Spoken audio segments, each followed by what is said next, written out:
Hi, I'm Brandon Hamilton. And I'm Barrett Morrison. And we are Bionic Fitness.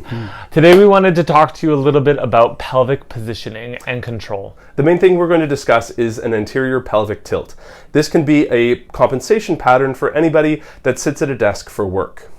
The main thing that happens is the quadriceps in the front, as well as the hip flexors, they will get tight along with the erectors in your lower back. If you have lower back pain during your squats or your deadlifts, or in general, this is going to be great information for you. So Brandon, why don't you stand up and show us what an anterior pelvic tilt looks like? So as you can see, Brandon's lower back has gone into a big curve, as well as in the front, his belly is protruding as well.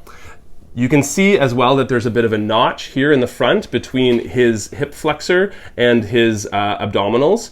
And what happens is the quadriceps and the hip flexors here in the front, because they are shortened, they will get tight. As same thing with those erectors on either side of your lower back spine, those will get tight as well because they are shortened as well. This alternatively causes the abdominals here in the front to get elongated and weak, same with the glutes in the back.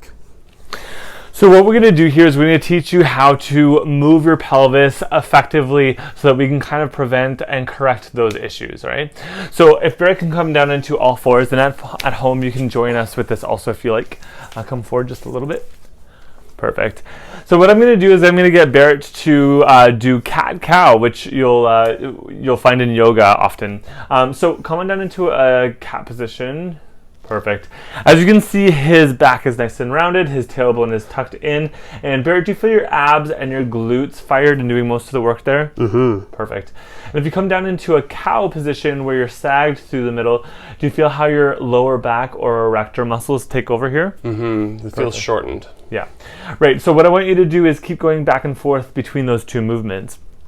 If you take a look here, he's got a pivot point right about here that's staying totally stationary, and his pelvis is just rotating back and forth through this pivot point.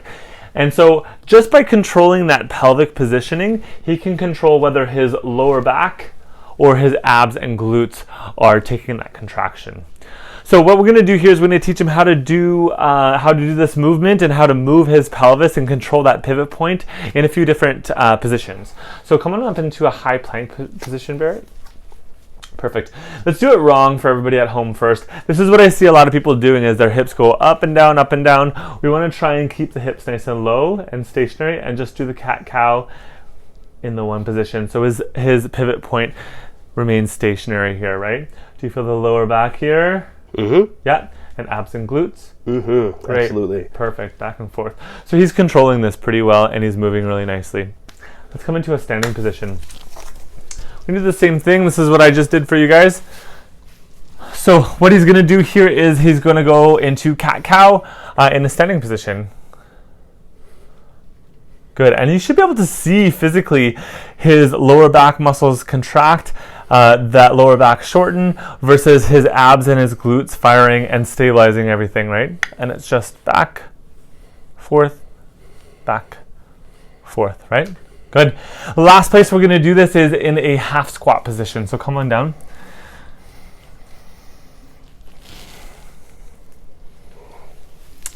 Awesome. And so what I want you to do is that cat-cow positioning. If you don't know how to twerk, this is how you do it.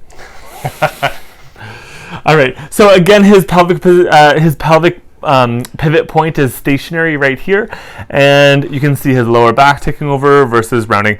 In a squat or a deadlift, you don't want any of the rounding or any of the dip either, right?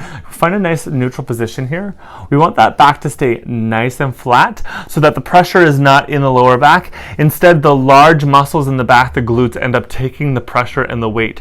They're built for that. They're the largest muscle that extends the hips and the joint through the hip too, right? So he's going to engage his abs and he's going to lift the chest and extend through the hips and come up through his glutes instead of rolling through his lower back. Do you want to show us just a roll through the lower back? This is incorrect. One more time.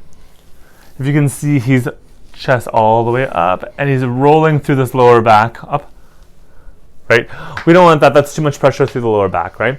So keeping a nice neutral spine and controlling that pelvic tilt is going to be really important for everything, especially your squats and your deadlifts. So that is our pelvic workshop.